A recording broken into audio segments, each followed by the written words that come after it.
Hi friends, welcome to my channel.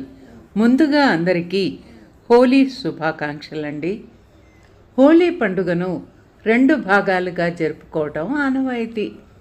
ఫాల్గుణ శుద్ధ చతుర్దశి నాడు ముక్కంటి తన కంటి మంటతో కాముడిని కాల్చివేశాడని, దేవతల ప్రార్థనలు మన్నించి ఫాల్గుణ పౌర్ణమి నాడు మన్మధుడికి మళ్ళీ ప్రాణం పోశాడని ఒక గాథ.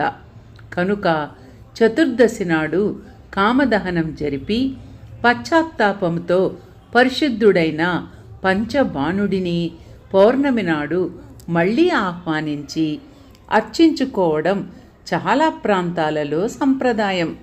కామదహనంలో దహించబడే మన్మధుడు ఒక వ్యక్తి కాదు, కామం అనే శక్తికి ప్రతీక. కామం అంటే కోరిక,